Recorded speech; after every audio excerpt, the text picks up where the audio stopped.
Get comfy. Let's see how this goes. Because I should be live. Sup, everyone? How you doing? No face cam today. I am knackered beyond belief as I've just got home from cycling. So I'm very, very tired. Anyway, today we got G2, we got Mad in a what could be described as a second encounter between these two teams.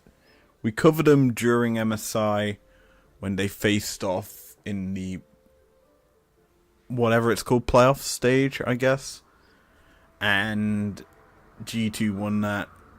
Same result today, but we're going to just break it down as we see it. A little bit more analytical than just going full force into it. My window is open right now because it is boiling hot here in the UK. Also, you don't want to listen to them casters, you want to listen to my nice relaxing voice as the LEC trophy in studio is a nice change up. Anyway, let us get into draft for the first game. So, G2, as we know, are very unpredictable with how they draft, and Mad sometimes are unpredictable. However, they have kind of shown a more favouring towards playing current meta. Now, personally, I would say draft right now, very stock standard in terms of the bans. Ivan's actually going to be removed by Mad, which is a little surprising.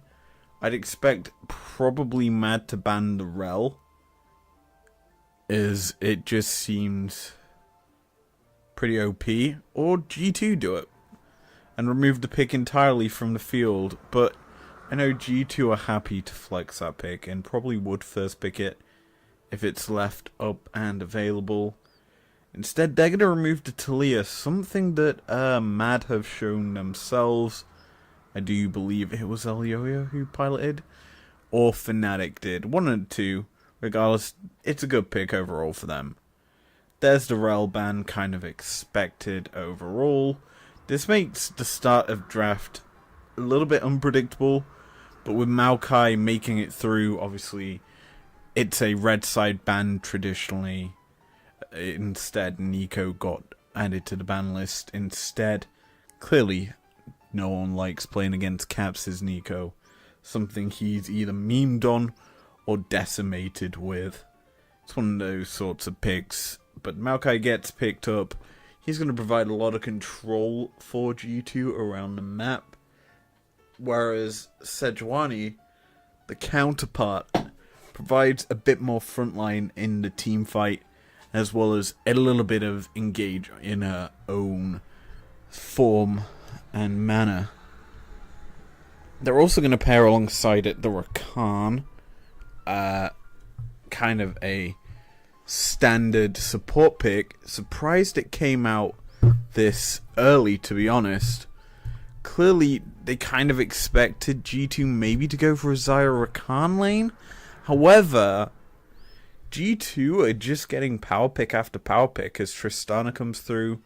If they wanted to, they could quite literally go for a Kaiser here and get the triple entente of power picks.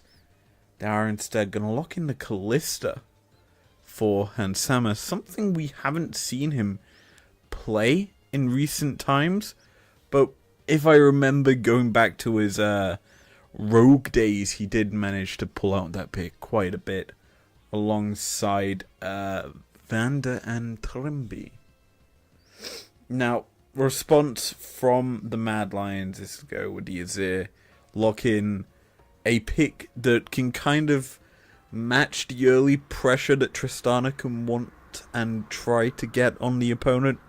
So there's a bit of a evenish matchup in the early game for Mad in the mid lane, so maybe we see Razork invest some time there to get Niski in an advantageous position and kind of punish what Caps will want to do, because he will want to try and leave lane, go get either Broken Blade or Hand Samurai Head, and just continue to apply pressure inside as the game gets later and later into the game. Now, ban phase Nautilus is going to be removed by Mad. Their second ban probably going to be like a Braum maybe, or Renekton actually going to remove a Broken Blade pick. Maybe could have seen the Naut ban, a Braum ban here. It would have paired okay with a Callista. And personally, it would have provided a bit more defensiveness to what is considered a very aggressive G2 comp. As for G2's last ban, top's left open. You've also got ADC. Kaiser would be a decent ban here. However, they're going to remove Kazi's more preferred pick in the Aphelios. This is kind of leading or lending to Mad picking up Ezreal here on 4. As it's kind of expected here by how G2 have banned. And then G2 locking in something weird to kind of counter it. Because Callista into Ezreal will favour Ezreal as the game gets later on, because you can just harass it down versus the short-ranged ADC that G2 have. However, G2 may try to flex, because technically Callista is a flex to support if your name is carrier. That could be an interesting thing G2 try to do, because they aren't ones to mess about and try interesting picks, and that is a Lissandra going into support. I think in theory you could go Trist Callista bot lane, Lissandra mid, and then Cassante top and Maokai in the jungle. It is a thing, however I don't think that's what we'll actually see. I think it's more likely Lissandra support, who is a semi-pseudo counter to Rakan, in the sense that when the Rakan tries to go forward with the grand entrance, or tries to dash back with the his E, essentially you can root him with your W, and then put the ulti down on him, and you negate his either engage or escape. It's a very strong champion in dealing with Rakan. Plus, with how Lissandra can build, she can build quite supporty / through with utility. In a sense, you can go like Everfrost, even Crown, provide a bit more bulkiness to you, so that Mickey can like go for these aggressive sorts of plays if needs be. If G2 get that far forward in terms of their footing in the game, it's a very strong pick in the sense that you can counter how Mad want to play. But yeah, I kind of find it funny that Caps' dad puts his hand on the back of someone, and then as soon as the camera pans to a different angle, immediately takes it off. Anyway, game number 1, G2 on blue, Mad are on the red side. This should be an interesting setup, because Maokai probably will want to start on the bot side, wrap his way up to top, because Cassante into Jax should dominate that matchup. And I think Yike will try to relieve some of that pressure that's going to be put onto Broken Blade, and possibly look for an early gank. So we'd probably expect to see early ward drop by Chasey, like level 2, in this brush that he's stood in right now, and then kind of play safe. Now G2 as a nice big revving motorbike goes by. Essentially G2 get the early ward on red buff to spot out the start for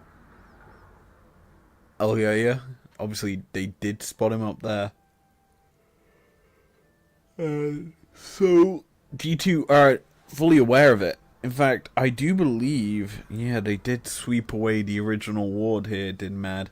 So Caps comes up, places his own, and going aggressive early, that's rocket jump start. Caps is trying to dominate lane early. Because you don't typically start rocket jump. You usually level that up third. Or if you want to go at level 2, go in. You'd level up. It just isn't a starting ability. I think you start explosive charge on Trist. Typically to get push. Or you start Q so you have the quicker attack. But that's Caps understanding he wants to get early aggression in the lane to kind of not give an avenue for Razork to gank mid. And it also gives Caps more of an opportunity to roam later. And sure, at this stage, Niski is relatively healthy. In fact, he's got probably about the same, if not more health than Caps. But the big issue is, Niski was forced to burn his 1 health pot, whereas Caps still has one of his. So the health advantage is still technically in G2's favor in the mid lane. And now this is where Caps is using that sort of advantage he just gained. As he's just used his last one in an aggressive trade onto Niski, who has been put to 150 health. Essentially, that means that Elioya has to play safe and back away from the spot side pressure G2 have put into this river. Because A, Mickey is threatening a dive. And when I say threatening a dive, he's literally forcing it. And that's G2 winning from level 1. Sure, Elioya gets the first kill, but it's the fact that from level 1, Caps 1 lane is... That's just an easy solo bolo. That's a misplay and a half from Chasey. But a good play overall from G2. Gets them 2 kills on the map. And it started from level 1. You don't tend to think about these small things making big advantages in the early game, but G2 now sit with a 500 gold lead from the start of the game. Mickey has gold. He's going for a ruby. As we get to watch this top kill again. This is just an unforced error. It's a great W out of Cassante. Forces him into tower. Takes 2 shots. Then the Q3 just kills him off. It's just clean from Broken Blade to punish a very bad positioning from Chasey. So, them stats also don't lie. Let's just take a quick look at the jungle pathing real quick.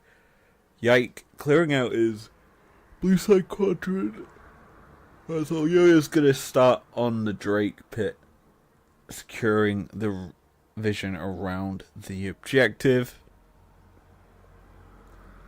Actually, Elioya's forcing an issue by stealing away the Raptors.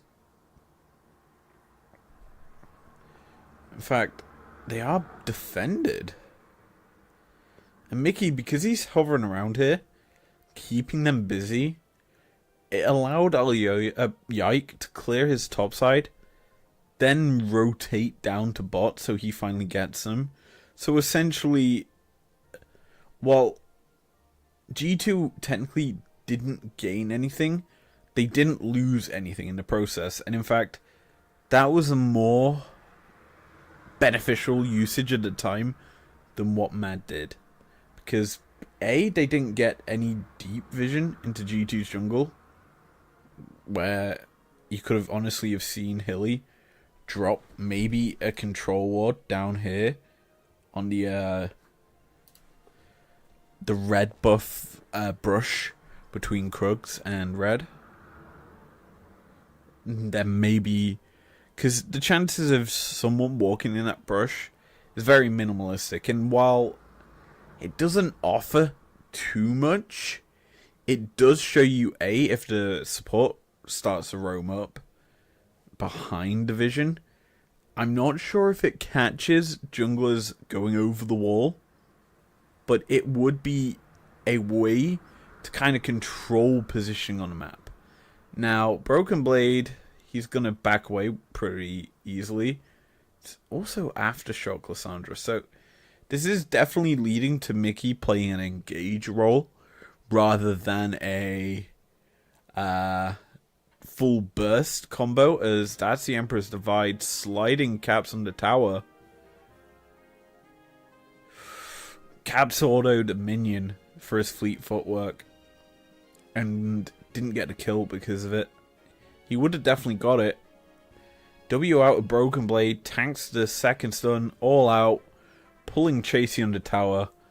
The Grandmaster's Vow won't save him, it's just an easy solo bolo to the Broken Blade Master on the top side, who's just been dominating this matchup. Cleanse Force in the bot side. The Fate's Call pulls Mickey to safety. G2 winning across the map. They're not losing out in any form of way. This is just clean. You wait out the Counter-Strike, and while yes, you are going to get hit by the Sedge stun, it's still the better of the two stuns to get tagged by. And yeah, Broken Blade then just gets behind the Jax, pulls him under tower, and that's 2 kills up. Building up that Frozen Heart as well. Not Frozen Heart, Iceborne Gauntlet, Frostfire Gauntlet, whatever it's called. He's basically trying to nullify the Jax. And in some respect, this stage, Chasey's impact on this game is going to be very minimalistic. He's behind 1k on Broken Blade, who can... I think he's getting to a stage where he could easily 1v1 him and win and kill him. But now that Mickey's up here, this certainly gives so much more of an advantage over the Broken Blade. The sad thing is the cannon minion tanked tower, or it was a cannon wave, so JC isn't going to lose out on CS. But what it does mean is because G2 get pushed in topside, they get immediate roam into mid. They get immediate roam to the Herald, and they can start to force plays like this, where Caps and Mickey can go aggressive, burn abilities, and just now release themselves onto the map. Because right now, Caps is roaming and starting to put pressure on things. He's going to be forced to bust a shot as Mickey taken quite low. Twisted Advance comes out from Yike, who just gets a nice lockdown into Nature's Grasp. That explosive charge is going to boom, and Yike secures the kill. Would have honestly preferred it to go over to either Caps or Hands there, but the jungler of G2 secures that one for himself. He's going to enjoy the extra bonus goal he's going to get from that. Now, at this point, I'm going to pause real quick and just say this. In my mind, and this is purely because of how I work, I would be looking, if I'm Yike, to go put Herald mid. You're not killing the tower, granted. But if you dropped it, you would certainly guarantee more gold into your ADC, who's continued to get stronger. Almost certainly you would burn the TP out of Niski to try and respond and deal with a wave. That was actually a really nice Nature's Grasp route in 3. And yeah, good kill. But instead, he's going to play a bit more greedy. He's also got a Dark Seal that's very scary. Looks to be building Demonic Embrace is Mr. Yike. G2 saw that. They know they're there. And this is a 2v3 and Mickey's going aggressive. That's the Ignite put down. The frozen tomb dropped. Is G2 just going to dive him under the tower? Double kill.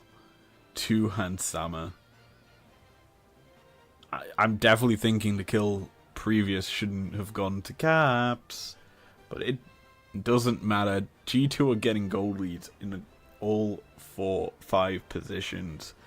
And they're Braziling. They're Braziling the Madlions. Herald finally dropped. Hans is going to be the beneficiary. Oh, boom. Huge injection. 400 gold extra into his back pocket off that. And should be Bork picked up from it. As Caps could be jumped on here. Ayoya is hovering. You've got Hilly here as well. Isn't gonna go aggressive, because here comes Mickey. Just, it's such an annoying champion. If you've ever played Lissandra or seen Lissandra in ARAM, just know that Mickey is probably one of those Lissandra players who would snowball you, have his glacial path going backwards at the time, go in, just stun you, and then throw a Q and immediately dash away with the path. He's one of those sorts of Lissandras, it feels like. With how he's playing, he's just up in their face. I love it. Just steps forward, steals away the honey fruit. And yeah, G2 body blocking this Drake. Chem Tech Dragon is the second one of the game. Leads me to believe we're probably gonna see a decent soul as Broken Blade once again. They can't kill him. He's too strong. The Iceborne Gauntlet has done enough. They finally throw a stun, but he gets the Q3 all out. Kills him. These 2v1 dives clearly aren't working. So, if they're not working, why continue to make him? Because now he gets a Q3, pulls him back, auto attack. He also gets a grasp frog and levels up. That is just a gross outplay by him.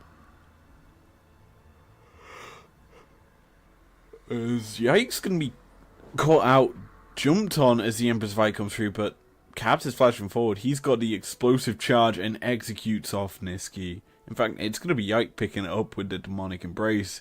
And he isn't going to lose out on them Dark Seal stacks. G2, 10 kills up to 2. 13 minutes into the game. It's looking almost like a kill per minute. And it will be a kill a minute right now. And G2 have the majority of them. This is what we call a stomp. As here, it's just the fact Broken Blade plays Cassante perfectly here. Like, he's just timing his Qs for when he can get the frozen gauntlet procs, as well as timing it so that whenever it does land, he just gets to get extra damage down. It's well played.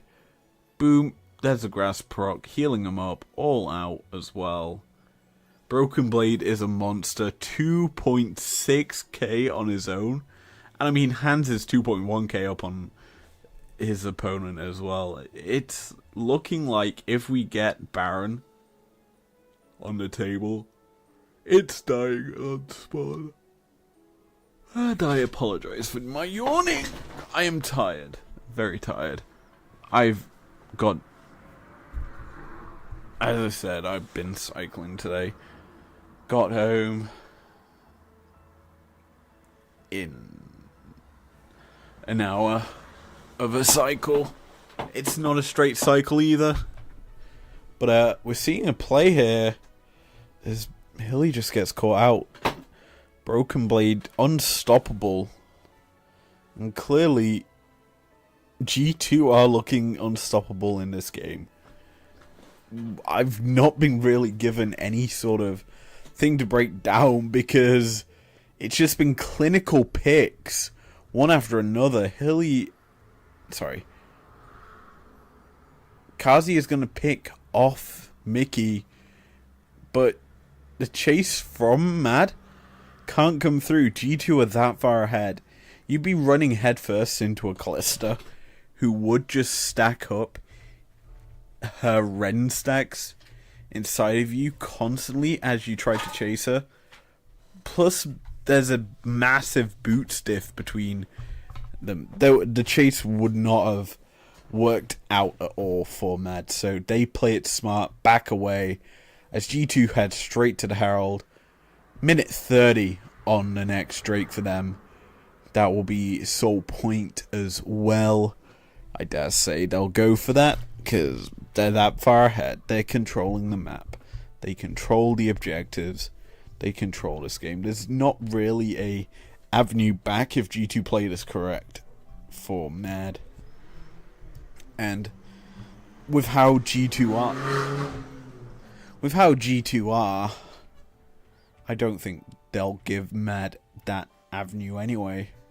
Unless they play extremely loose League, which isn't out of the possibilities. Anyway, this is the point where Mad are probably thinking, okay, G2 are very far ahead. They are 10k up. 17 minutes into the game. Mad probably are thinking, okay, what can we do for game 2? What needs to change? Well, firstly, I think they'll be thinking, go to blue. That's probably the biggest and the most obvious. I think the other thing is yeah, that's just hilly court. Because G2 have so much damage versus Mad, the one-on-one picks. Just easy.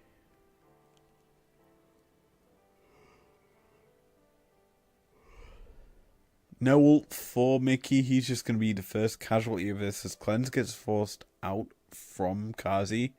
Nature's Grass goes backwards. Bit of a misplay, but Broken Blade's here to dissuade any more aggression out of Mad. And somehow that turns into a 1-for-1 trade. That benefits Mad. But this is a 2v4, and Broken Blade and Hansama are willing to take it. Finally, Yike's going to get involved as Broken Blade, ticking down to the Ignite, is not going to fall. Instead, here comes Caps, going to use the Buster Shot to knock away and kill off the Jax. As a 1-for-1 trade happens on the other side of it. In fact, Caps is going to get a double kill, and Hylissang, he's forced to run trapped between the two ADCs of G2, and they are going to get Caps on a rampage. That's going to be the inhib turret in their sights, as well as the tier 2 falls originally, and G2 applying pressure across the map. Mickey's the one pushing in the middle lane. Bit of a bad assignment for the lanes, honestly. You realistically want Hansama in one lane, Caps in another. Both are massive turret takers. But G2 gonna be happy with what they've just done. Secured themselves a lot of gold out of it. As, yeah, Broken Blade sees the angle. Gets a nice knockback Q3 onto Elioya. Forces him to go all out. Barely isn't able to kill him off. Forces, though, the reset out from the Sedge. Means that the front line for Mad, non-existent. So Caps, who sees the low health bars of the Madlions members, just gets to pop off. And, what do you know? Already returning to the bot lane inhibitor. Mad, very slow to this. In fact, for some reason, they're starting Baron. Seeing that G2 are grouped as 4, that Baron's so slow that they're forced to peel off of it. Now they're resetting. Seeing that they're not able to stop this. TP forced out from Niski. And that's his death sentence. Everyone's death sentence on Madlions side of the rift. As they're all falling. As the Herald crashes. kills the Nexus, Dancing Herald for G2, decimating Mad in game 1. That was a quick one. I like quick games, shall we say. And that just was a stomp. There was no real team fight, because G2 won the game solely off picks. So when we move into game number 2, we definitely need to see something different from the Mad Lads. How will they respond? We said they need to go to blue side. They need to definitely ban some things G2 like to go for on the red side. Ivan's probably going to be banned out by G2 here. If not, Mad probably will first pick it. So how will we see this draft shape out? Immediately, Caps' Nico removed. Rumble removed on G2's side. Makes me think they're going to play something with a bit of pressure. Maybe Renekton in the top side for G2. It just screams out to me as you kind of get the pressure, but you'd lose out versus the Rumble who'd be constantly burning you down. Mad removing the Callista. That's a bit of a forced ban after game 1. Just seemed like the way that G2 can pair up that champion with many different things nullifies what Mad want to do. And so that gets removed. G2 forced into banning the Rel. Maokai is left up. Ivan's left up. Kaiser is left up. There's a lot of big power picks, and it's actually going to be the LeBlanc. I think that's something G2 have also defaulted to on red side, is giving Caps LeBlanc. Tristana is also open, but Niski hasn't really shown that champion. He has, however, shown his Jace and his proficiency on it, so G2 going to remove that one off the Rift. There's the Ivan hovered immediately by the Mad Lads. Kind of expected if it gets locked in. As game 1, no one wanted to touch it with a 10-inch pole. In fact, I do believe it was banned. But now, game 2, it gets locked in. G2 respond with a Tristana and a Fiddle. This is an interesting pickup, because Fiddle has some interesting interactions with Ivan, in a sense that Fiddle's passive, he is granted extra movement speed in Brush, as well as when he stands still in them, he becomes very, very powerful. So I think G2 are trying to counter it, the Ivan, with a Fiddle in that regard. I do, however, think it does lack the sort of skill to stay alive. It is quite a squishy engager in some regards as well. But hey, G2 lock it in. I do not question what G2 do unless it looks bad, or if they overcook. Now Mad, they lock in the Renekton and Azir to go alongside that Ivan. It's already looking far and wide better for the Mad Lads in this draft. I like the amount of protection that they're giving themselves. An extra frontliner that's safe and blind pickable in comparison to the Jax that is a counter in its own, but Chasey did not look comfortable on it. Second ban phase, we've got left open mid lane for G2. Actually, no, we don't. It's just ADCs and supports up and available, so both pools going to be heavily restricted. I mean, technically, Tristana is a flex that G2, I think, have ran before, but I'm not too sure on that one. So we're going to see some big bans in the ADC pool, possibly a couple of spots like Nautilus if G2 are feeling frisky. Nautilus is open. What else? Braum's left open. This is technically a Cog Braum angle left up and available to the teams. And with the Alistar ban, it does scream out Cogbrom to me. Now, I think with what G2 are banned, Aphelios is up, Ezreal is up.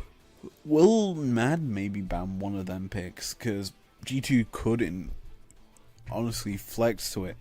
Instead, they're banning Lissandra.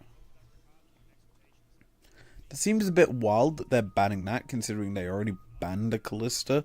And the reason I think that it's a bad ban is because the reason you lock in Kalista is because, yes, it is a semi-counter to Rakan, which is probably what Mad will look to lock in here as G2 lock in the Jinx. It kind of forces Mad's hand to now lock Rakan, considering they banned its counter. But what do I know? The Aphelios left up, which it was not done in game 1. Will this be locked in for Kazi? He is not going to be piloting it. Instead, he goes towards his Kaiser. This is a bit of a change of pace for him, because I don't think we've necessarily seen him play this pick too often. And Hilly's Rakan left up and available for this game. G2 won it because they banned out... Well, Mad won it, they banned out the counter. G2's immediate response is the Nautilus. It's a weird draft, honestly, this one, because there's a lot of surprise picks. I think the fact that Kazi is on Kaiser, bit of a shocker. On Mad's side, also Renekton for Chasey doesn't scream something he usually would play, though I'm pretty sure he does. G2 side, you've got Jinx, which is very far down the totem pole, and you've also got the Fiddle to try and counter the Ivan and how he wants to play. I think the draft right now is the most interesting part of the game, because the games that we just saw, very one-sided. Mad didn't show too much.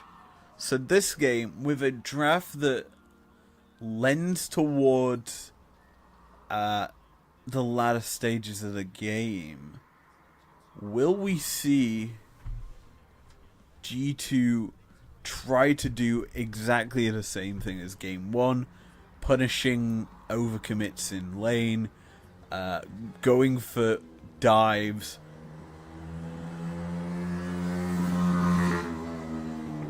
I really cannot sit here with my window open, can I? I need the cold air. It's so hard if I don't have it open. Anyway, into the game we go. And the start, as expected, G2 in game 1 looked to get some early vision down in the top half of the map.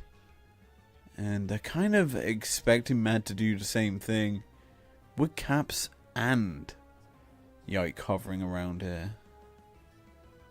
Now, the big interesting thing is Yike doesn't have wards. He has the Fiddle statues. So he could realistically go place one in a place that's just like in one of the brushes if he can get forward. However, I don't think he can, is Mad not gonna go and get the deep vision ward. Instead, they're just gonna throw out one of the Qs from Ivan, tag up Caps for a bit, and walk away. There's the deep ward out from Mad. Gonna put it onto Yikes Blue, because I do believe Yikes' start was spotted out by Mad, so they knew it was topside. They just dropped the ward down anyway. It wouldn't have mattered if he was there. In the bot side, that ward always provides knowledge to the enemy team, regardless of if it's seen or not. So, as we continue the start of the game, I'm slowly falling asleep, and that's not a good thing. As we start the beginning of the game, already seeing the raise up path, not going to go for anything overly aggressive. Instead, just going to start to clear out buffs. Gets his blue buff as bot side. Dashing forward, G2 trying to contest the initial lock down by Mad. Just a bit of trading between the ADC and support on G2 and then on Mad's side. Wait, G2 are red? I'm thinking they're on blue still. Haha. Good job, me. But this is looking like G2 just want to scrap bot side. With how aggressive Mickey and Hands is playing lane pre or post level 2 now. They kind of just don't want Matt to be able to put pressure on the map. And that's one of the biggest ways to shut down Mad. It's a similar sort of story for G2. Except if you discount last game, but hey. Essentially,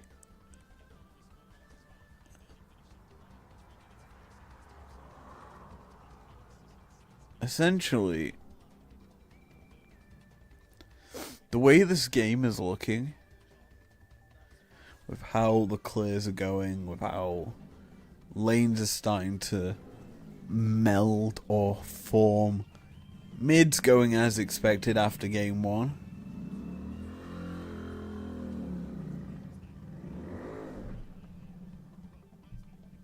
Love a motorbike, me.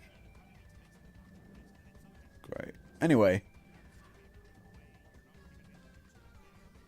Lanes going as expected. Top lane's a little bit more even than what we saw in game 1. And right now, could see a potential gank as you're gonna spot this one out. Q gonna be dodged out for, and Kled just dashes through and gets to safety. But G2 aggressing. They don't want to allow Mad to back. They want to secure themselves a kill. They're not gonna do it, which is disappointing for Mad, because they need a first blood. And the reason I say they need a first blood is their record, not when they don't secure first blood, extremely poor. Honestly, they tend to lose a lot of their games if they don't kill the first time. Anyway, back to the actual game. We're starting to see top side get some attention. The show has roamed up here, completely out of vision. Finally going to be spotted once he steps over that ward. And so Broken Blade knows to play safe. He backs away from the wave, just gives that one over, says, "Here you go, bud. You get all these nice minions." Now, the issue is, it's not just Chasey getting the gold. It is, in fact, somehow the jungler. So, there you go.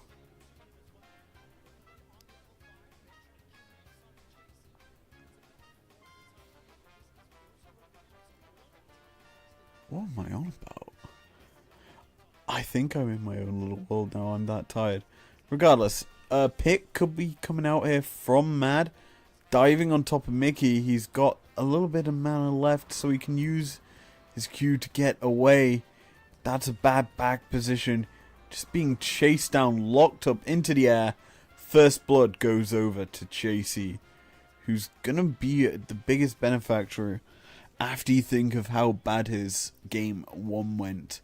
Now, coming back to the mid lane is going to be Niski, who takes a little bit of a trade into Caps, who's taken quite low. Hilly roaming, looking to chase, continuing to apply pressure. Caps has very little route path away to safety. Is going to manage to do so, however. And now I get to sit forward and focus. I need to pay attention. Game 2, 7 minutes in. First kill of the game went over to Mad after they managed to pick off Mickey. G2 looking to go for their own play, their own dive, as over the wall comes the Crow Storm as Hilly falls to Yike. Kazi, forced the killer instinct, jumped on, killed off. Hans Sammer gets go and get excited as mid Caps jumps to his own death. Good night to the Tristana. He's got a bit excited because G2 were winning out across the map in fights, and in the end he gives over an advantage. RIP in peace, the Tristana, who won't have static shift for a while. Anyway, it's just a good Crow Storm. G2, the also big thing to note is G2 made sure Yike was not in vision.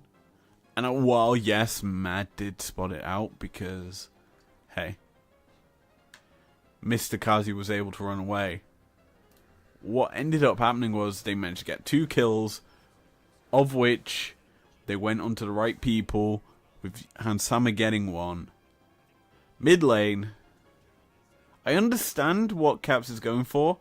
He was trying to jump over soldiers out of range of him, and then get the kill onto Niski. But Niski had Q up, he could reposition him, and just absolutely delete Caps' health bar. Simple as that. Mid play, way too aggressive.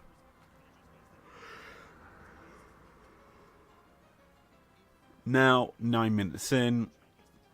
First strike of the game being picked up. Obviously, Herald is in the back pocket of Alyoya as Broken Blade kind of in danger from this dive. Dominus was just used and Broken Blade just backs away. Smart choice. The bad news is his lane opponent. This should have been how it went in game 1, honestly. Chasey winning out the matchup, getting first turret, and then just walking over G2. That should have been how game 1 went, but it didn't. Instead, what we got was that absolute stomp. Ugh. As we get more comfortable for this game, let's take a look at how items are coming together. We're probably going to get 2 static shivs, both one on the Tristana and one on the Kaiser, so more of an AP orientated build coming out from Kazi. And he can kind of go for that as mid. Buster shot, not going to be enough to keep Caps alive as that Crow Storm. Way too late. As Chasey gets another kill. That was just a yikes play overall from G2. And I mean, sure, you get some... You try to make some sort of play to keep yourselves relevant in the game, but it doesn't work out. Instead, you lose now some of your jungle in the top half of the map. You lose pressure in top lane. You've certainly lost pressure in mid, And in fact, that kill has allowed Niski to walk back to lane without losing anything.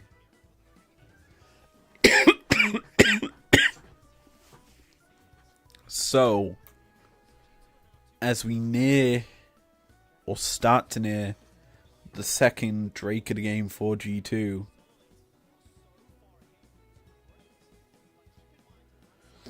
could we honestly see the opposite of game 1? A Madlions stomp. I'm starting to think we will. The game certainly feels favoured for Mad, even though they're playing a completely different style to what G2 did. And this is looking dangerous. Certainly, it feels like Niski's Azir has more impact on the map compared to game 1. And you think, well, that's probably because Caps hasn't been able to roam this game. And you'd be right. He also gave over 2 kills. Plus, it's a less... It's a less damage-orientated Azir. More so a facilitator with the crown.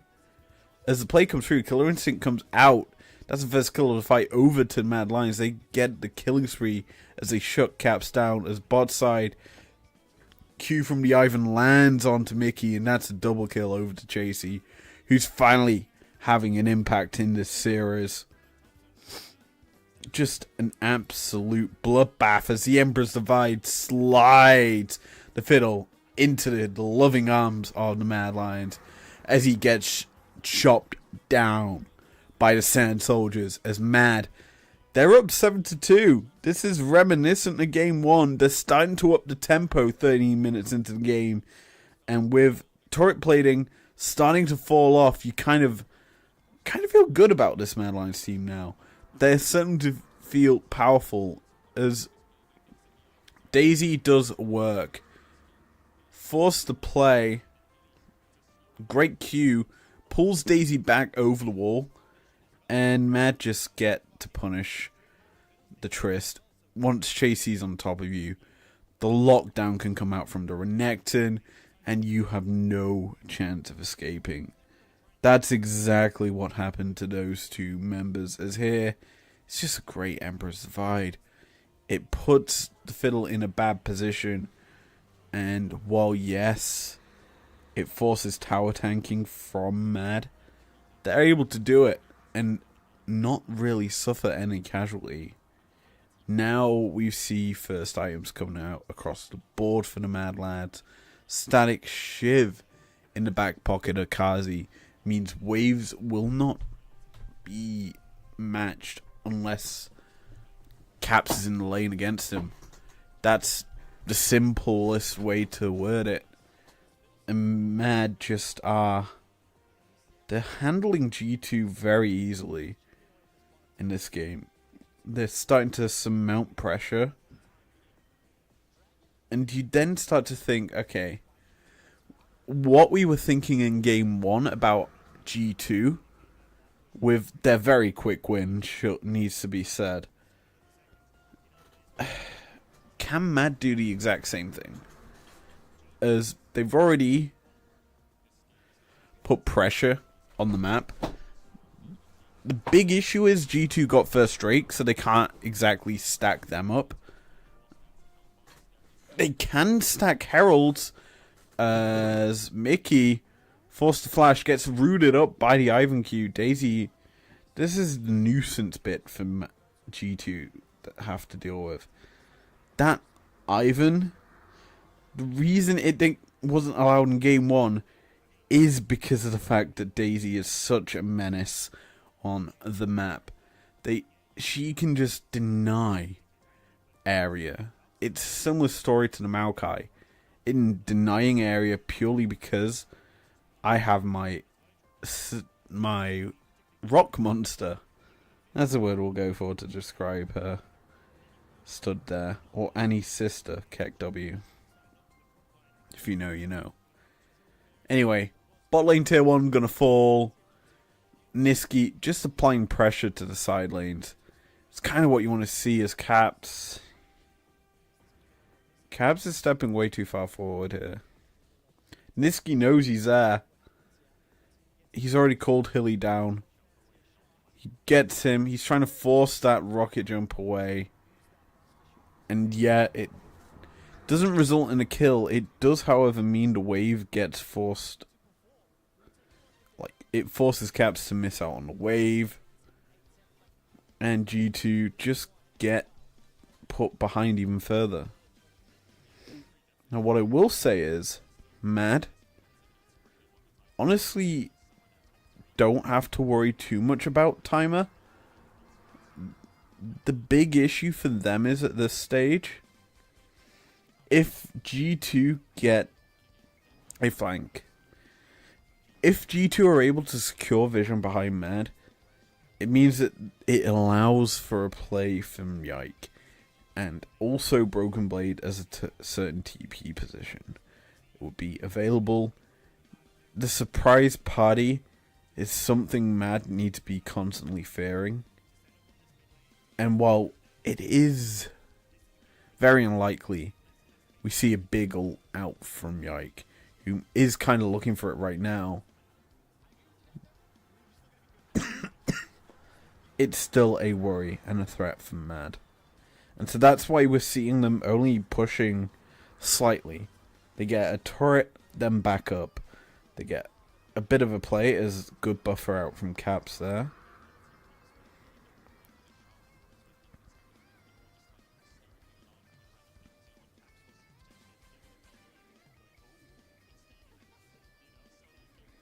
But yeah, as I was saying, Mad playing the map smart.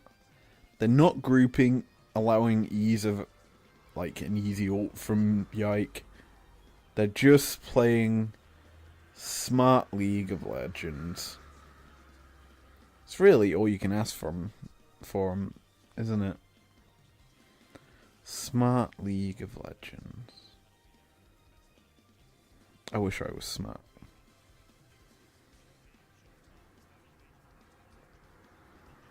Anyway, I thought that was quickness then. We are starting to see a bit of an item difference between the two teams, as the big one is in that mid lane. 2 items to 1, as essentially Cabs has been kept quiet in this game.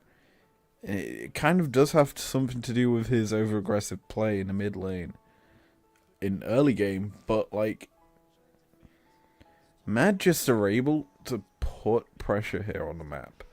They're controlling it. The fact is, you look at Vision right now, yeah, they do have Zombie Ward 4. Jeez, there's so many motorbikes today. But the fact that they have so many zombie wards and wards in this top half of the map,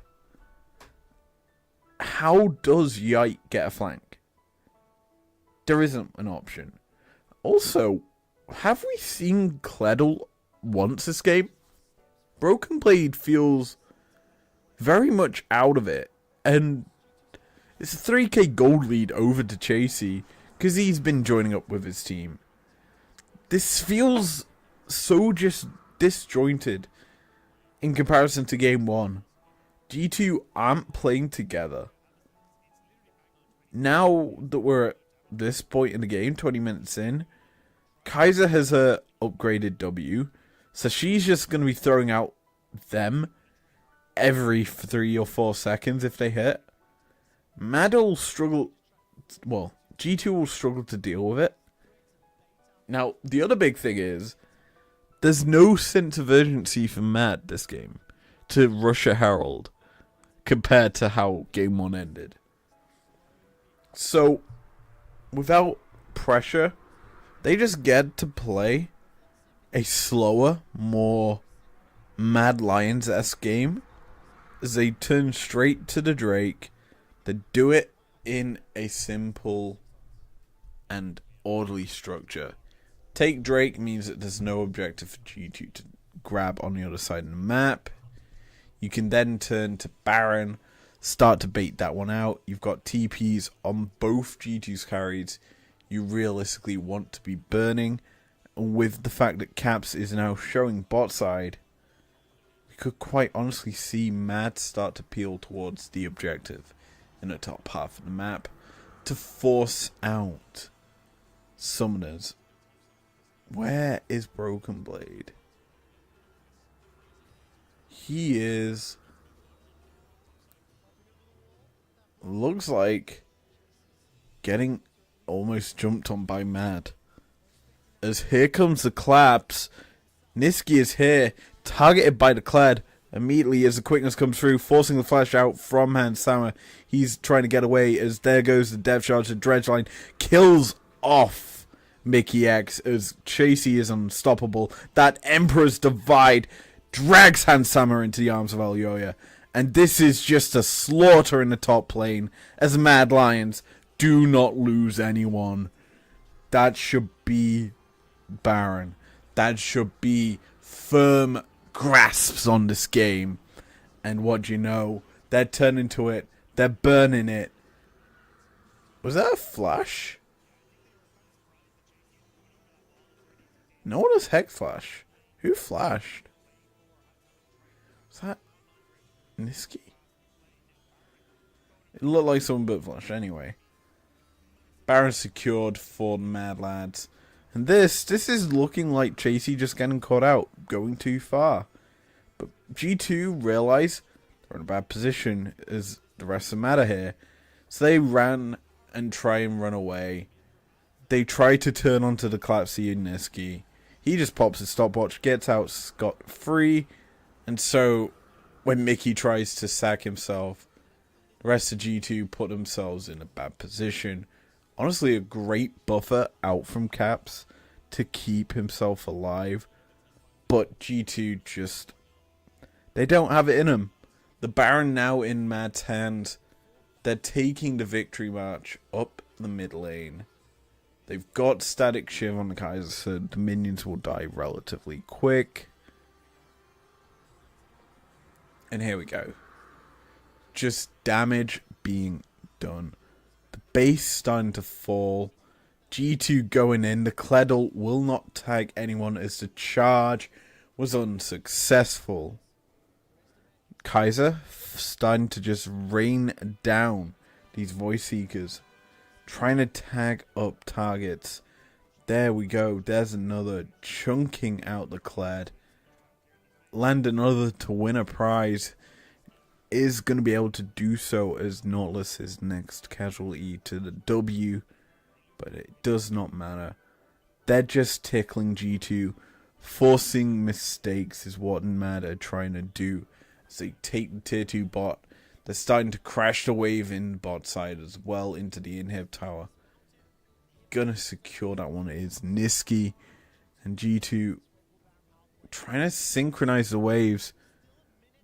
Inhib wide open in the mid lane. It's gonna fall as well as the bot lane one. All that's left is the tier 3 in the top side. And G2's base, their Nexus, would then be the next target of Mad. 5v5. Looking at possibility here. That's going to be the dredge line landing, targeting the Rakan, but it is pointless as Nautilus just gets deleted from the rift, not able to do too much as on the bottom half. Broken Blade facing the wrath of Niski as the Sun Soldiers get thrown out, doing damage. G2 forced back under the fountain to recharge, recuperate, and certainly they'll be needing to do that in game number 3 as the Nexus towers are falling. The first one will die. Mad crushing G2's base. Finally a 5v5 can happen as Mickey respawns. Hook gets thrown out, locks up Chasey, but the redemption comes through and Mad Lions losing the health bars quite quickly as Kazi forced to base, almost dead. Mad, have they bitten off more than they can chew as a Hook will not land. The Buster shot fired out from Caps will not get a kill. And G2 weather the storm that the Madlions tried to put on them. But there is, however, a massive gold disparity between the two rosters. It needs to be said, 11k. It's not grown too much since the early game, but it has been there for the majority of the time. Mad have just constantly pressured G2, and they're looking to end right here. TP comes through from Chasey. He's forcing this wave in the mid lane to the tower. He's trying to force the fight, force G2, suffocate them. The bot lane wave is crashing into the tower. The mid lane coming in second. A lot of minions coming into G2's base. This Nexus tower is doomed to fall. Daisy dropped and is dropping quite low, below a half HP, but this E comes through from Ivan, keeping her alive a little bit longer. Kled getting chunked quite low as the engage comes through. The Crow Storm is going to do absolutely nothing as Kazi gets the first kill of the fight. That's going to be another kill over to Mad. They're just acing them on the Rift. The Fountain is where Kled is bound to be left as G2 lose out in game 2. Mad take the first game for themselves in this series. Completely different look between these two teams, between games. Just an absolute different feel, a different taste from both teams, I feel. And with the fact that Chasey didn't give over kills to Broken Blade, played safe, he certainly felt like the carry that Mad needed in game number 2. I also forgot to mute. Good job, me. You didn't mute the casters, so you were talking over them. Great job. Anyway, let's get into draft for game number 3. Last game we'll cover before GOL coverage. This is the rubber match of this series. G2 return back to blue. And the big issue for Mad is no teams won on red side yet. And because G2 started on blue, they don't need to win on red side. They just need to win blue side 3 times.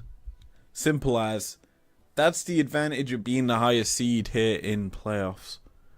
And season finals, not playoffs. That's the advantage that G2 have. And Mad kind of have to deal with it. Now, G2's draft here, similar sorts of bans to what we saw in game number 1. And Mad actually changed it up. They banned the Kalista and the Ivan themselves. Instead, that leaves the Rel open. Maokai is still technically available here for G2, as Mad lock in the Renekton that Chasey found success on in game 1, and the Sejuani. I quickly looked away from my screen and I forgot that Swain gets locked in. Swain in the top lane. It's a sort of counter to Renekton, if you think about it, because you just... both of them want to just... drain heal. Drain tank, that's the word we want to go with. They just drain tank you and be bruisery frontliners.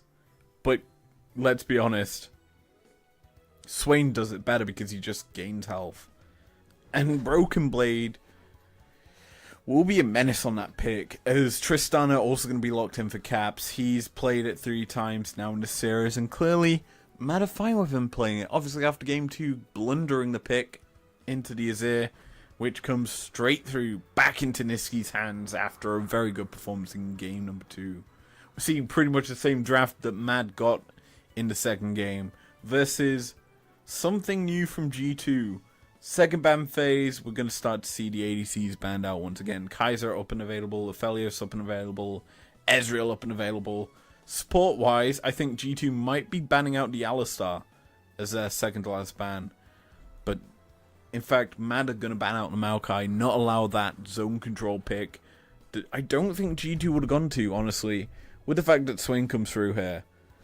And the way that draft is set up, there certainly is technically a three-pronged flex from G2.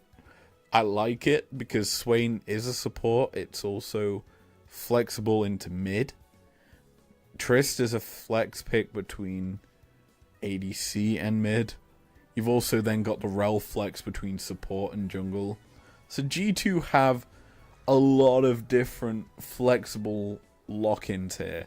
So Mad's bans kind of have to be at certain picks they really don't like. They can't target ban a person. They just have to ban things that they don't want to see. Simple as. First pick of the second rotation can be the Aphelios. It's a Kazi classic. Something he's found a lot of comfort on in this split. And yeah, just the ease of execution of having a lot of damage as Cogbrom gets locked in for G2.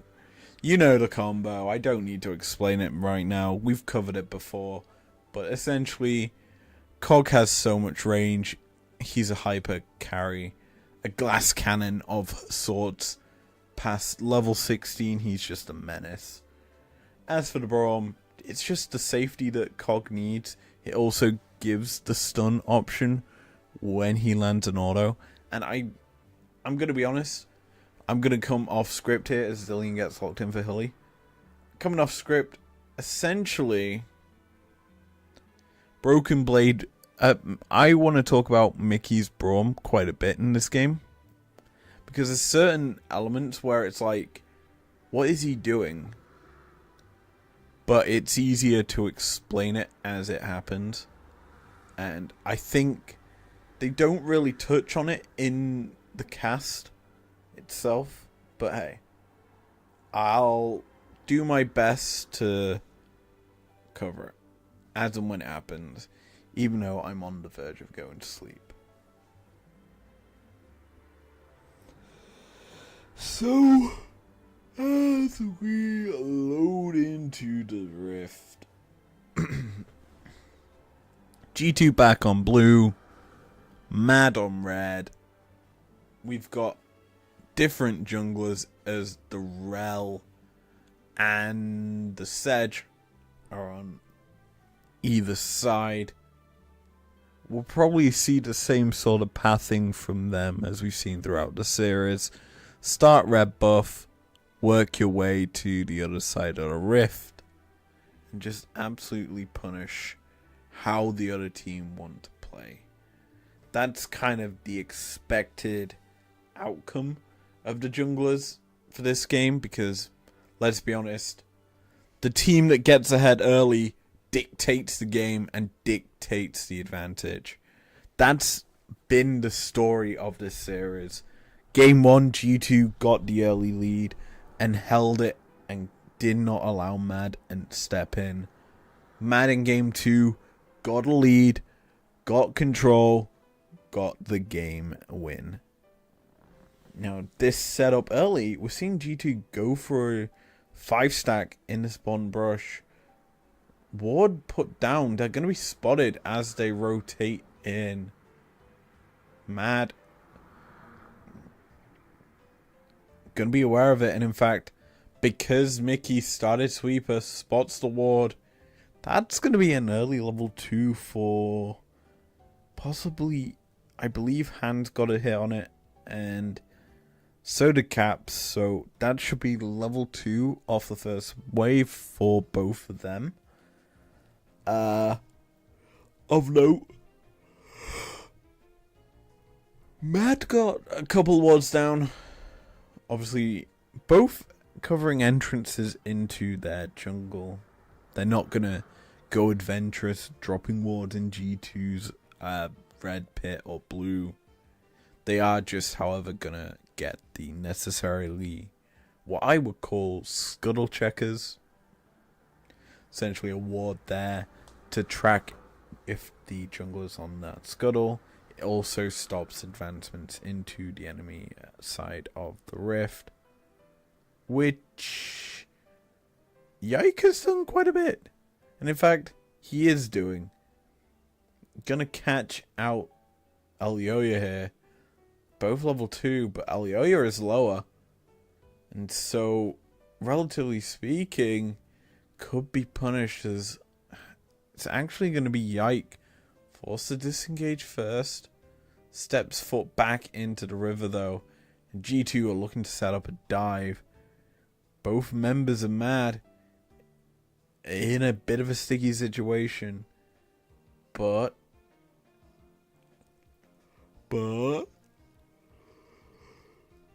not going to result in a dive. Instead, it's going to be Yike stealing away this blue buff. And possibly then we see them dive. Who knows?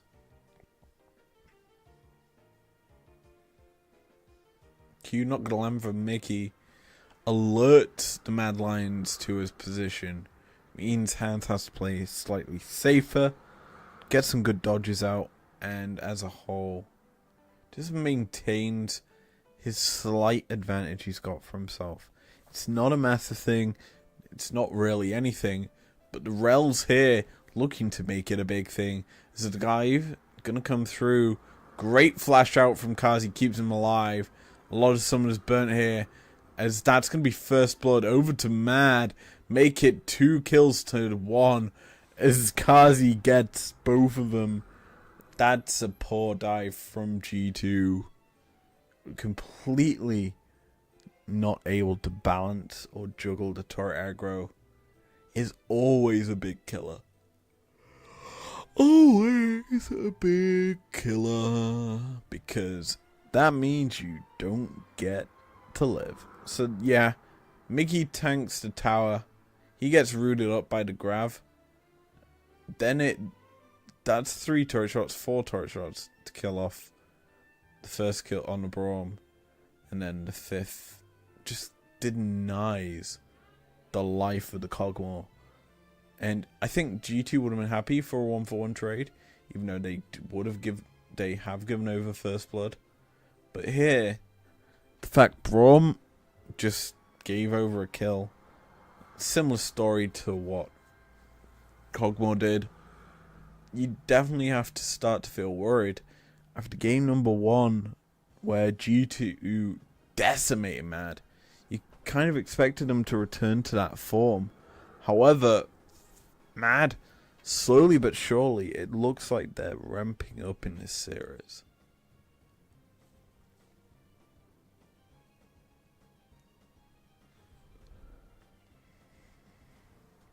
Now both mid laners gonna do the same path, drop vision in the entranceway to river. Not allow really any entrance for either jungler to the mid lane. They kind of want to deny plays on them as bot side. We're gonna start talking about a play as a 3-man is being formed here. The stack is combining together as Alioya. He's hovering for quite a bit of time right now. Could be because there's a dive coming. As mid lane, that's going to be the Rel forcing the flash out from Niski. As mid. As bot lane, that's just a dead Hilly. He fails the dive. That's a double kill over to Hansama. It's going to be traded back, but the shutdown goes over to Mickey. That's a 3-for-1. I thought the dive from G2 was bad, but holy, that was worse from the Mad Lions. We watch it again. So, Hilly doesn't do anything. He just runs straight through tower. He wanted to try and double bomb, probably. But he does nothing. And instead, he gets punished as topside. Swain ult comes through, able to do damage to Chasey. In fact, he's just healing up a lot of what was done. He was, however, forced to flash here. Was Broken Blade. And he backs away from this tower, giving over the first plate to the Renekton. So, as it stands, the gold is somehow relatively even, Considering we had 2 failed turret dives, I thought this game would be just blown out purely because of First Blood to the Madlions. It isn't, however, that story, as G2 actually the ones with that slight lead. It does help that the kills are in the right places. 3-2-0. Cogmore starting to ramp up to that point of the game where he is just a monster. He is building up that Rage Blade. He will do a lot of damage and attack very, very quickly when we get a fight. So it's going to be probably all eyes on this champion.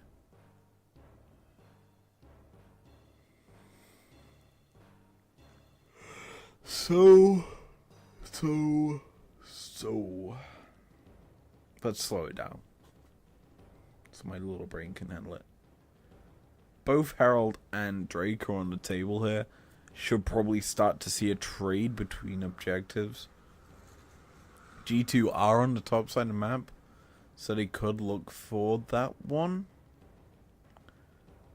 However, I dare say that G2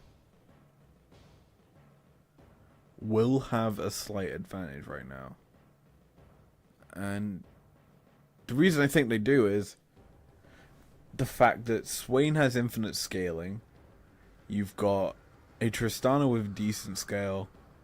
You've got Cogmore with insane scaling as well. Once he reaches 16, he's just a monster. So that's the crash I'm going to come out with the Bank Storm onto 2 members of the Madlions who get immediately bursted out by the Broken Blade. It is, however, going to be him falling for G2 as the fight continues. That's going to be another trade as Mad get the kill onto Caps.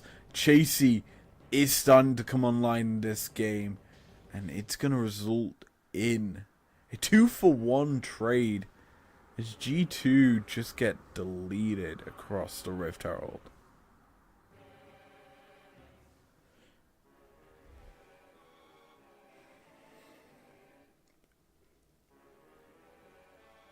Watch this again. It's just Yike wanting to go in. He grabs the Herald, jumps in, Magnet Storm. He's drain. Also got Broken Blade drain tanking next to him. It's a bit of a weird combo, and Broken Blade gets the kill. However, he just gets deleted by Niski, and with one stab from the soldiers, kills him off. Now it's just a Rel who has very minimalistic damage. She has no chance of killing off them, yet alone in exhibition stand artwork. Yeehaw. God, I am so out of it today. I need to get more sleep. Anyway. As it stands, Kazi sits with most gold in the game. Does surprise me quite a bit, considering Hans has the bounty. He's the one that's winning out in the fight when he gets to him. And surprisingly, we haven't seen a mythic just yet. We do actually have one complete item, and that's on Caps' Tristana. So I dare say Hans probably very close to his first item. Probably the Rage Blade, all things considered. When you get that Cogmore can rat-a-tat-tat out them shots. And that's, I think, what G2 want. As they'll probably end up having Hans pick up a Ramnus Runan's Hurricane. Just so the attacks get fired out to multiple targets. My personal opinion is this build that we see out from Hilly should be Shirelia's, I believe. Shirelia's or Everfrost. That's the sort of things you build on a Zillion. It also surprises me he's gone heal and not a offensive summon spell. That's just me. I think you can get away with like an exhaust as the TP flank is going to come through, as the Glacial Fissure dropped by Braum means that he's able to get back to the safety of his tower. But Mad aren't done. They've brought so many men down here as the engage come through. Great dodge of the Emperor's Divide there by Hanshammer, who just walks away, sacrificing the Braum. And while Mad get one kill on that side of the map, you have to consider G2. You realize Mad sent everyone to the bot side, and Caps knows it. He's going to get himself the mid lane tier 1 as Herald falls, and in top side, Broken Blade, he's going to get himself quite a bit of gold in his own right as he starts to chip away at that tower.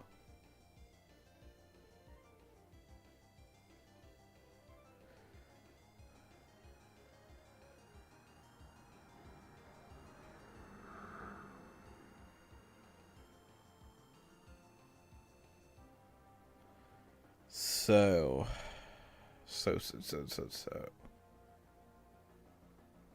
13 minutes in, game a hell of a lot closer than what we've seen the previous two. Drake hasn't even been touched yet. This is a very late Drake that G2 are going to secure for themselves. That would be literally a 30-minute soul. Oh god. I bet we're all glad that soul isn't what we're fighting for. Even though I wish I had her heart and soul. I miss her. Anyway, Ocean Drake picked up for G2. That's going to be Hilly double bombing down Cog as Braum steps forward. Gonna land the concussive blows, knocking into the air. That is a forced out Zillion ult as Kazi flashing forward. He's got the chakram stacked up, ready to go, shutting down the Cogmore, and it will get him. Not another kill, but here comes Caps. He's here. He's dying. He's gone. You have to feel as Niski's here. He gets two.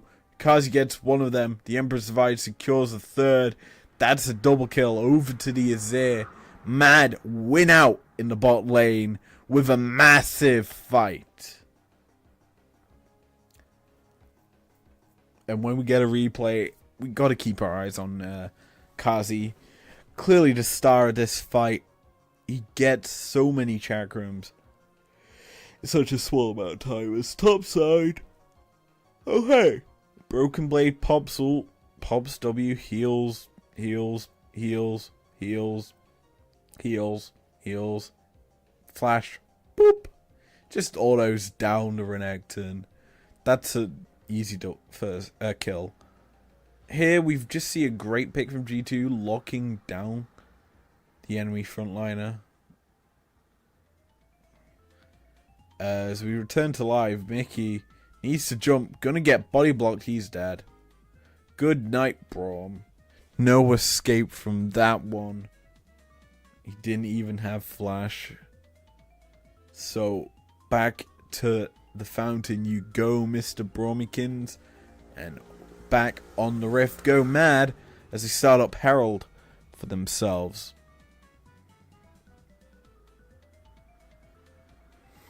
Top side, TP flank going to come out from G2. That's going to be Caps joining Broken Blade. Just draining away the life. He's picked up for first item, Realize. Such a smart item considering you want them on top of you. Don't allow them to escape. And the 3v1 ends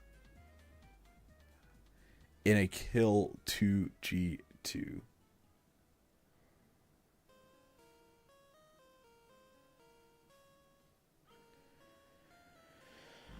Back to this map state. Mid lane tier 1s have fallen. Top lane tier 1s have fallen. Bot lane tier 1 for Mad is still standing somehow. So we may see G2 send a couple members down here to secure that for themselves. Continue to get a bit of an eco to drive their advantage. Now, I don't know about you guys, but this game right now, anyone could win. the big issue is Mad are on the timer. With the fact that Ezreal has only got a certain amount of time left today, you've also got the new person just ready, raring to go. Hopefully trying to burst out the target. I am in my own world right now. Can you tell I'm trying to start a dream? Anyway, bot lane tier 1 falls. Caps does the smart thing. Just walks down there and kills it off quite quickly. Obviously, isn't expecting engage. However, it's going to land onto Broken Blade. Forced to ult early. He just gets to heal up. He has so much health coming through. He is staying alive. The concussive blows out from Brum. Means Elyoya will die. And G2 finally get a first kill of a fight. And they're staying alive in this series and this game. Mad. Looking to deny some backs. As Chasey caught out, locked up. As the Magnet Storm kicked off. And used to boot. As Cap steps forward with Elyoya, they want to kill off Mad. They want to continue to pressurize them. They want the Baron, which is up. But most of all, they want that Drake to get themselves closer to Soul Point. Watching this fight again, it looks initially like Mad are collapsing quicker. The ult lands onto Broken Blade, who tanks it up. And then he just drains away the health bars. Sure, Chasey has some grievous wounds, but it doesn't do enough. And in the end, it does mean that the other target, the frontliner for Mad, falls. As Elyoya just can't do anything once his initial engage comes through. He just gets deleted. And G2 win out on the fight. And then they also catch out Chasey. Because, you know, of course they do. Regardless of that, Herald is dropped in the top side. We've got Baron up and available in 30 seconds. I thought the angle of doing a repeat game 1 Dancing Herald was a thing. However, it's now going to die after getting a second charge onto the tier 3 in the top side of the map. Kind of unfortunate that, as the Mad Lads kind of want to keep that tower alive, because G2 starting to surmount the pressure. They're getting picks on you while not losing really anyone. This game's slipping out of Mad's hands and firmly into G2's. And man, they know that they have to be wary of this Cogmore. The glass cannon build that Hans has built is full attack speed. Not really got any damage just yet. And I think he's probably going to go Bork here. Get himself some damage with the longsword. But that's a stretch. This is the fight I want to break down. This is such a key moment for Mickey. So here. Why is he... This looks weird. This is a weird interaction.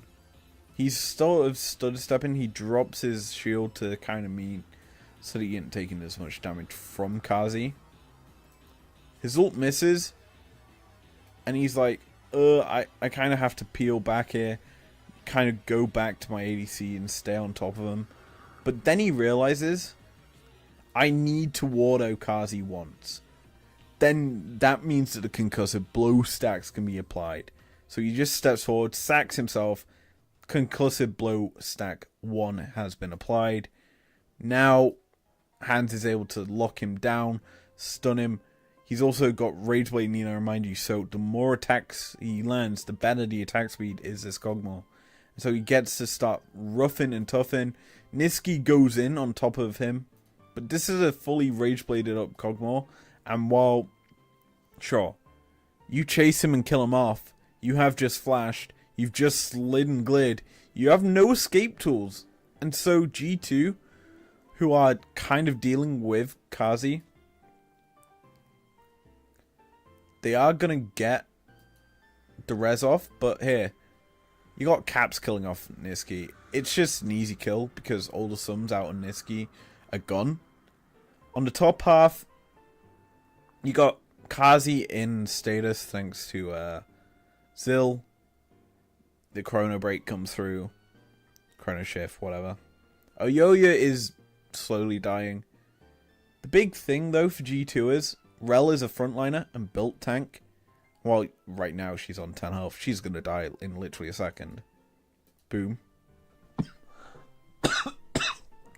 Look at Broken Blade. You see them green numbers? It means he's healing. He's just stood here, uncontested, as Mad claps onto Yike, because Broken Blade went into status and forced them to target him. It meant he's healed up. He just drain tanking him away. Caps is here doing work, getting the Buster Shot kill onto Kazi, and G2 have won this fight because you look at who's alive. You've got the Renekton, which is sure a big threat. Broken Blade solo killed him. On the other thing, they've got a Zillion, who has built more supporty than damage, just being drained away, and while he does escape, Caps gets a triple. G2 absolutely shred Madlions in that fight. Thanks to A, the Braum landing the concussive blow auto. This needed to happen if G2 were to win this fight, because it forced Kazi into a bad position. There, he's stunned.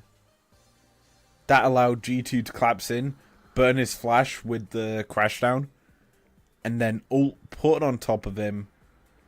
Just, honestly, G2, I think we're trying to allow that to time out, but because Broken Blade's just draining, it meant that Kazi was dead. Well, Kazi got rezzed. This fight could have looked a lot different if there was a bit more respect on the Braum auto, and it wasn't being baited by Kazi with how he was positioning. He could have honestly ran away and backed up after he dodged the initial Q and the ult, but he just stayed in range and kind of got punished because of it. So as a whole, G2 know their limits in some regard, or know what they have to do in order to win a fight. And that is a big thing, especially now that Baron is on the table and G2, they want this buff. They want to be in control, and it would be the first time they get it in the series. Didn't need it in game 1. They were nowhere near getting it in game 2.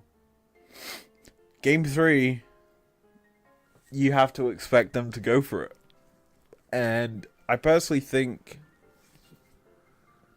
with the Cog, with the Trist, they could quite easily solo it. Now, what I do like right now is what G2 have done. They've had, presumably, Broken Blade push out the bot wave and force Niski to go respond to it. Bear in mind, he has TP. AC does not. So G2 now go towards a pit, and they're going to start this one up. Obviously, they've got vision control in with the control ward. And they're kind of baiting Hilly to constantly have to throw bombs in. He had to double bomb as well. Now that's forced to back away, as Mad can't really step forward now because they've lost it. Shirelli is also used, so G2 turns straight back to the Baron. They want to get the TP out. That's their ultimate goal here. But Niski continued his push, finally going to TP in. G2 get what they want, and they're stepping forward looking for the fight. Braum sectioning the fight as well. Elioya is not able to really do much. Chasey, though, gets on the backline, is going to kill off Yike, but it's just Broken Blade doing Broken Blade things. He gets the pullback. Now Niski steps far too forward, gets tagged up by one Braum auto. I'm going to go back here and slow it down. We'll go all the way back to the beginning. So yeah, this is where we are. We know that this is G2's plan, is to force a TP. Bottom side, Mickey just being a nuisance with hands, knowing, hey, we need to not allow Elioya near the pit as we take the Baron. Now, look where Elioya is. look where he stays. He's not really doing much. Chasey gets rooted. He's kind of forced into a fight with G2. And he sees a 4-man queue. He can try and burst out and kill someone. That's his mindset here. Oyoya's just like, nah, bruv, I'm gonna chill. Let him do that. Kazi steps back forward, knowing that, hey, that Braum ult nearly hit me. I'm alive, however. I can start to back you up here, Chasey. There's the gore drinker in the heal. Zill ult dropped immediately on Chasey. Alioya still not getting involved. In fact, he's just staying away, hiding in the brush. Kazi gets a decent ult with the white gun, the Moonlight Vigil. Will come out and give him a lot of chakram stacks. Actually, he only gets 2. This is the interesting part. Notice, Broken Blade has rooted Kazi. And Mad, yeah, Alioya's still not doing anything. He's forced to flash. Kazi's then, because he's pulled back in, he's on his own, isolated. No ult from Zillion left. He dies. Now no ADC for Mad means that A, G2 can turn to the Baron. Mickey gets a nice auto here onto Alioya. Means he gets locked up, stunned. Because we're at that point in the game where Hans Sammer's range is absolutely nutty. Auto. Also the explosive charge from the Tristana pops off there, killing off the Azir. The chase down could come through, but because G2 think, hey, Hilly hasn't got enough mana to speed boost himself to safety. Somehow he does. He gets away, so G2 have to give up on the chase. Instead, they turn straight to the Baron. But here's the big thing. Because Alioya didn't actually die, and granted, he didn't really take part in the fight, there's still a contest here for Mad. Up until the point where Triss comes over and is like, hey, Hilly, you still don't have ult. I'm going to kill you. Oh, hey. Caps also chases Alioya off. Baron to G2. No contest, really, from Mad. Because they can't. And this fight, as a whole, for what G2 wanted, was solely to burn TP. And technically also then fight. They got everything they wanted. This was such a clutch grasp from Swain. Meant that bye-bye to the ADC. And G2 just steamroll the fight. Once Mickey lands an auto, you die. Essentially. Because 9 times out of 10, he's going to have Hans Sammer right next to him. And so the auto speed is just enough to lock you down really quick. The Rage Blade couldn't do work. Also now with Hurricane, he's just going to be rapid fire shooting everyone and killing them on sight. He also has enough mana to just continue to drop his Icathian Rain. No, Living Artillery, that's the one. Now, this tier 2 is in the sight of G2, but that's going to be Swain ult dropped immediately. He's below half HP. In fact, the ult times out. G2 going to have to back away here because they see what Caps is doing. What they've done is buy time for him to crash and open up the inhib tower. Now that he's backed up from that, they can continue to push in the bot side. Kazi's, however, going to clear that one out. G2 responding. Broken Blade going to the top half of the map. He can kind of force that one. And G2 will try here to kind of get the waves synchronized and pushing at the same time. Mad going quite far here. Looks like an overstep. Mickey, he's looking to get one auto. That's all he needs onto Kazi. Isn't going to do it, however, as a Magnet Storm not going to land onto anyone. Mad get away barely by the scruff of their necks. Yike, going aggressive. Niski is in a flank position. Is going to catch out the G2 jungler. And now it's a 4v5 while G2 secure themselves a tier 2. They're being chased down. The Hex Gates bringing them forward G2 turning onto Hilly. He almost gives up his life here to stop the backs. But Elyoya isn't going to get there in time. G2 get back to base using the Baron buff to get them to safety. Now, Mad, they've got 3 members down here. They could push this one out. I don't think they'll overstep too far. The G2 Death Squad coming through. Looking, chasing, searching for things to kill. But they won't find anything in either. And so we reach a sort of lull point of the game where no objectives are up for another couple minutes. And the Drakes really don't mean anything. 27 minutes into the game, neither team a closer soul. Baron is probably the next best place to see a fight. And I think that is the most ideal point for G2 to fight for.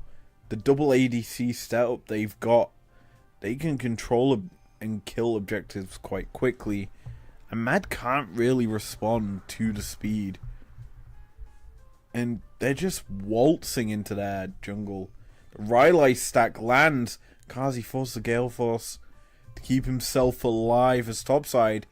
Caps could be jumped on. Niski just hiding in the brush.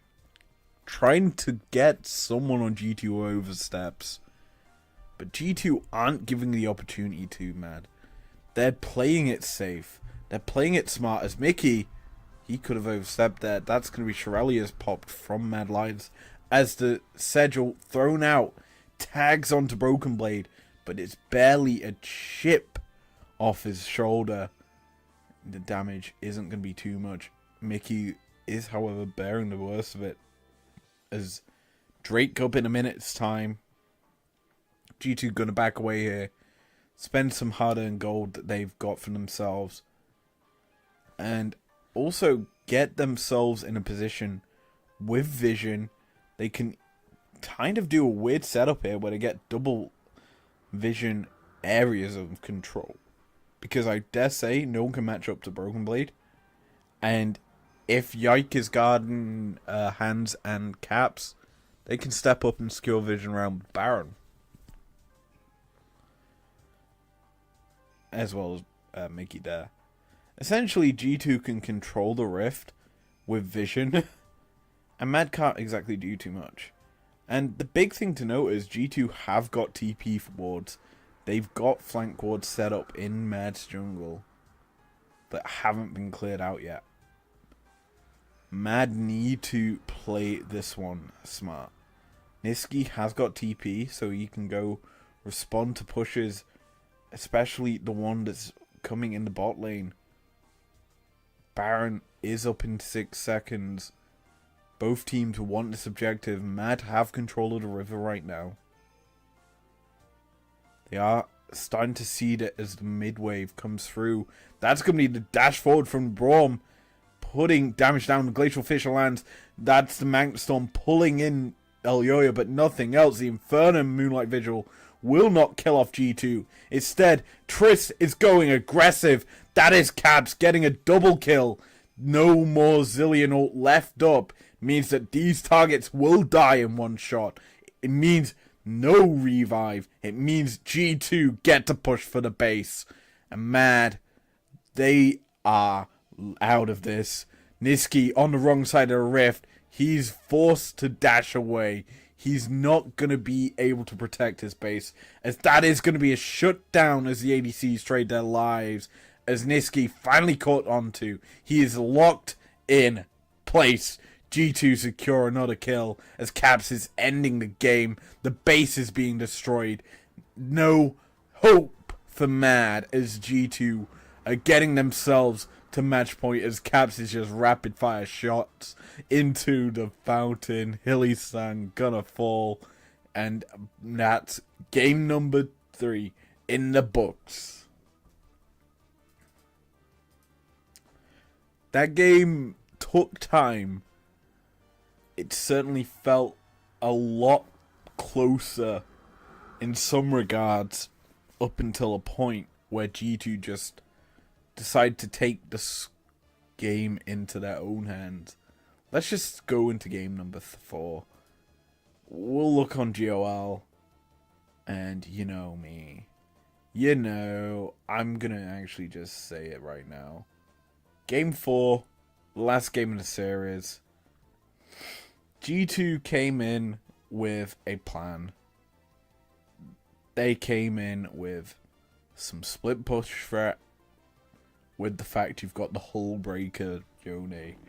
The guy who kind of wants to keep the rumble inside, basically nullify the effectiveness of the equalizer. That was the goal here, so that when they did group, that cooldown was on. It was on cooldown. However, that wouldn't have really happened too often because the equalizer cooldown is nutty. The other side of it, you've also got a weird bot lane from Mad. Nyla plus Nort isn't a good combo in my opinion. I mean, yeah, it's a good Samira combo, which is kind of what you treat Nyla as. But as a whole, you kind of need a more enchantery pick with her to get the full effectiveness of her kit. The fact that she provides extra healing and sustain, it's a lot better if you pair her with like the center that we see from ERL teams. And looking at the bans, G2 didn't ban Senna. So in theory, Mad could have played the Senna Nyla bot lane that we saw from Carmine Corp in the semi-finals. Not that I expect Hilly to play it. It doesn't scream something he would play. It's something that Mickey would play. And in fact, I'm surprised we haven't seen this bot lane out from G2 just yet. I dare say Hans is kind of prepping it. It does seem something he would play, but I'm not too sure. Obviously, we've got time to see what G2 can whip out. Anyway, this draft as a whole, looking at both teams, you've got a wombo combo comp from Mad. Essentially, you've got a lot of AoE with high burst damage. You've got the Cataclysm to lock them all in place after you have the Nyla ult. I'm not going to try and pronounce it because I forgot its name already. You've got chase down and lock up potential from Nautilus. But essentially, you then drop the Rumble ult on top of the Cataclysm and the Nyla ult. And anyone who's locked up by depth charge. And you should just start to see their health bars deleted. But this game, yeah, the health bars being deleted realistically weren't happening for Chasey. He seemed to not get a very effective game. And I think the build, this build does suck. Like, I get you want to rush Zhonya's so you can survive fights and have impact. But personally, I think Proto Belt is a bad item for Rumble. I'd much prefer like a Dark Harvest, Night Harvester, sorry. 2, Demonic Embrace. Just get some tick damage to go on top of your Equalizer and your Flamethrower. It just makes so much more sense than having like both of these. You could have honestly have just got a stopwatch instead in your inventory and then started to build up your Zhonya's, because I don't think it paid too much dividends in having that one, considering your job is to basically just drop the equalizer on the Cataclysm and not do much more than that. I think that having the extra tick damage would have been more beneficial. Looking at this build. Any other critiques I can make? Off the top of my head, I was going to look at G2's builds, and I want to commend Yike. It's a bit of a mix match, a weird build that he's gone for, but it makes sense. The fact that he's got anathemas means that A, he wants to nullify one of these champions' damage. And I like that as a whole, because you look at the comp G2 have versus Mad. In theory, what you need to do is just drop anathemas on the Rumble. Because the rest of the Madlions squad is relatively AD. So he can stack up armor, or you could have stacked up armor if he had got that. And I think, yeah. I think with how Mickey built, yeah. It makes sense to go anathemas here. I like that from Maokai. It just nullifies so much of what Mad wanted to do. And so we'll take a quick look at the timeline. Close in kills, not close in turrets. It looks like once Mad took the outers, D2 just continued to push the game. Drake's paid less and less in terms of a factor in this series as the games went on, clearly. Because I remember in the last game, no one really was playing for him. This game, clearly, it looks about the same. Don't know what that one is. I forget what that is. Oh well. But yeah, as a whole, ooh, G2 barely scraping leads in some regard. I presume that is Kazi. Yeah. You got 3 members of G2 ahead of all of Mad. That's insane.